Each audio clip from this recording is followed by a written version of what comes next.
Ration card पर 20,58,000 लोक e KYC करना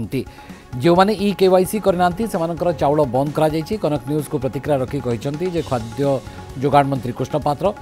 से कहते जे ई केवाईसी कले सरकार से चाउल देवे जो मैंने ई केवाईसी करना से 3 मास अपेक्षा करेंगे सरकार कार्ड गुड़िक से समय सस्पेंड अवस्था रही ए समय लोके ई केवाईसी न करती तेरे कार्ड गुड़िक काटिदेवे सरकार नेटवर्क समस्या जो जिला मानकर थिला सेठारे सरकार नेटवर्क व्यवस्था करिसेंती।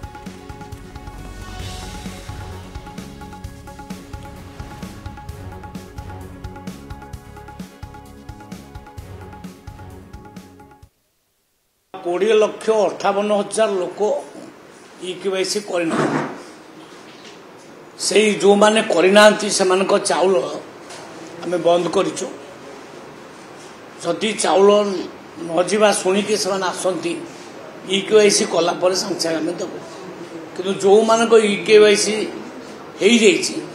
से चाउल कि जीवार किसी असुविधा ना नेटवर्क समस्या जो जिला मानक से गुड़े आम सबु प्रकार माने नेटवर्क व्यवस्था करूँ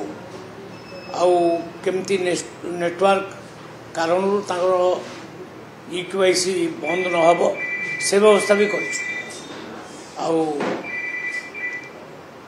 तार जो बूस्टर सिस्टम बूस्टर भी आम लगेचु जोटा नेटवर्क ठीक भाव में काम देव से कार्य कर सत्वे जदि हो पारे नहीं ताले से जो मान रहीगला से आसवे पुणी जिला केन्द्र मानक करेंगे 3 मास अपेक्षा करूँ 3 मास सस्पेंडेड अवस्था आम वेट करूँ जदि कहीं न आसिले 3 मास भितर आम काटिदेव।